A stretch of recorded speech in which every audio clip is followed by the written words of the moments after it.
What kind of tools do you need? I mean, obviously it's labor intensive and it's specialized labor. Are there tools that can help you do this in a more efficient way or and help navigate these complex problems?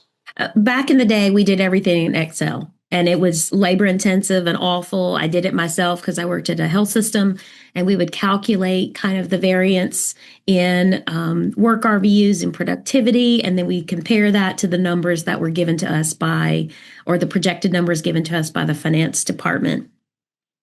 This has become so much more complex, and there are lots of additional everyday adjustments associated with physician comp. So just because, even if we know that a particular service is going to be reimbursed at X amount, and it's going to be reimbursed at X amount with the adjustments we talked about, with the efficiency adjustment, with the provider location adjustment, all of those things, even within that context, there's additional adjustments up or down that can occur to revenue based on the context of the service. Was that service done in a surgical environment where it was done with lots of other procedures? Will there be additional cuts to that revenue because of multiple services? Is it in a context where they would actually have an increase in revenue based on some kind of modifier or context of service? In those situations, I think the Excel spreadsheet falls apart because it is in a very, very labor intensive. If there's the ability to use any kind of technology to do that, I think that's the way to do it.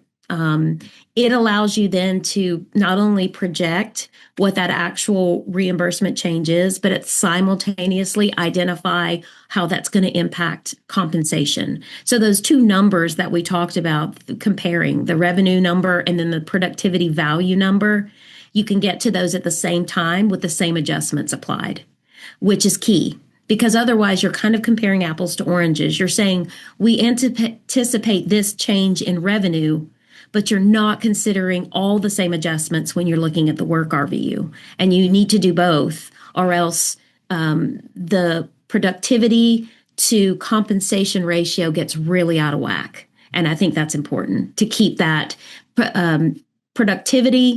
compensation should always be following productivity. And when that variance gets too wide, then we start having a compliance issue. Yeah, that makes sense.